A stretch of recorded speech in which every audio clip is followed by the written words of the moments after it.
Okay, so I got an email that came in last night and it was from Drafter Digital.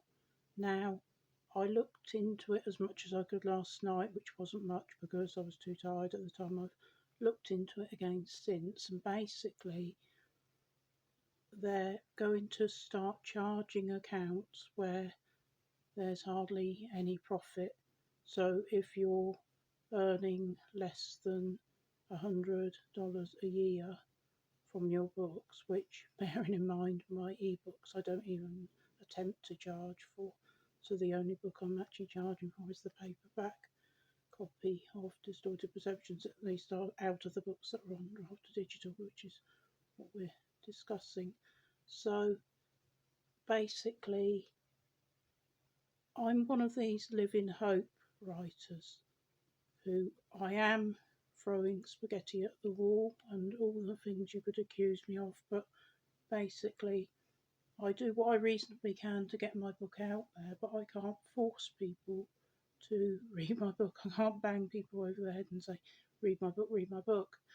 And at a certain point, I'm waiting for the world to discover my book with a sense of optimism, desperation, whatever. I don't have a great deal of family and friend support, and that's a kind of understatement. But basically, the guaranteed to begin with sale copies, they do not happen now.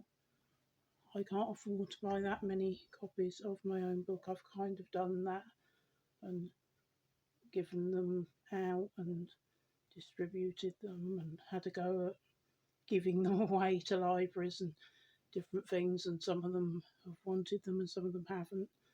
But basically, I'm not in a position where I'm currently making really anything much at all out of my writing. I'm sure that there are other authors who are in the same position now.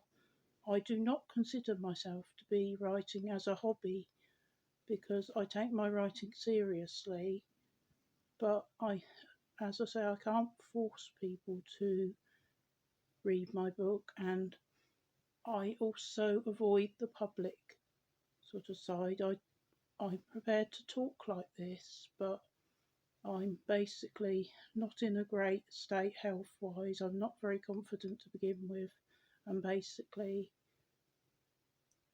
I also I also don't go out, and that's quite a long term thing. But basically, overall, I want to have a sort of Jane Austen type profile where nobody really looks at me and they take an interest in my characters, and that's probably not terribly realistic, and therefore it's kind of not happening. Now, I'm all over the place with it, but basically, I'm asking questions about what the draft digital thing will mean because I don't actually mind paying $12, whatever that translates as.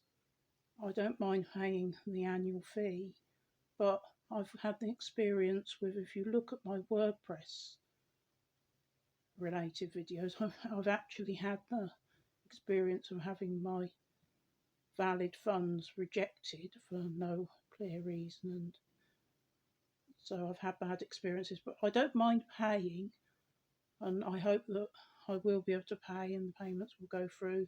I've got no problem with that because really I haven't got the option to just buy up a bunch of my own books to that degree because I haven't got very much money. So really, yeah, paying the fee would be the obvious way. I don't know whether other people are affected like this, but obviously, I mean, what I would hope is that I will achieve enough success that I'll be making money by then. But it's a difficult situation. But I've always thought more about my books outliving me and things like that. Now, I don't know given my family circumstances,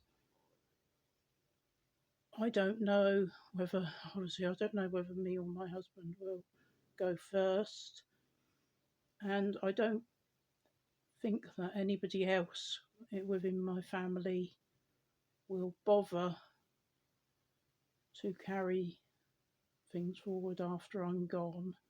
Now, if things like this have been introduced, and obviously I have books for Lulu as well, so no doubt they will go.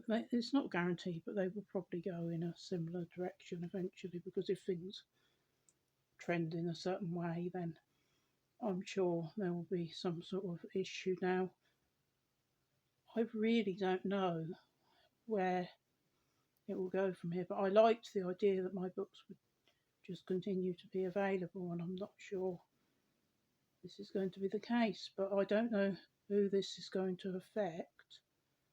I hope that payments will be able to be processed. But from what I could make out, I was like, oh, can I try and pay now? Can I try and pay now?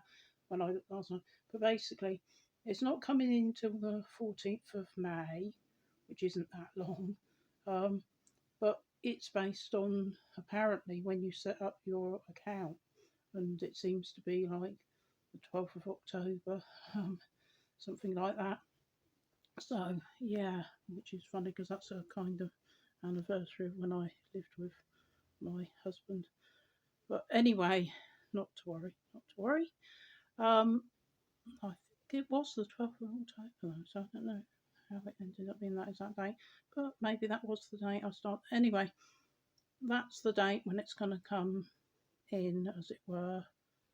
As I say, I hope that any payments go through, and if I could do several years in advance payments, I would look into that as far as I can without like not being able to physically afford it.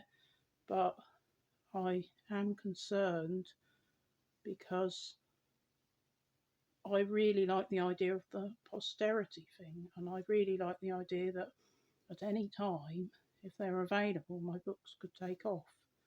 But obviously, if you're closing down some of the avenues, and I know that they're on Oberko for free as ebooks, they're on Internet Archive, but I mean, there was that issue with Internet Archive where it completely went down. So you can't really rely on anything, and I kind of don't.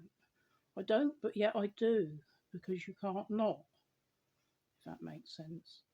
Anyway, so that's my ramble on that. But Draft2Digital, I don't know. Kind of, I think they need to think about some of the people who are going to be affected by these changes, because people who are like making a killing out of AI material and all that sort of thing, they're hitting the people who are not making any money. That kind of doesn't make sense. I get it that they're not making them their commission, and it just doesn't seem to be quite fitting with the original ethos of Draft2Digital. But anyway, I don't know, but it just seems a pity, that's all.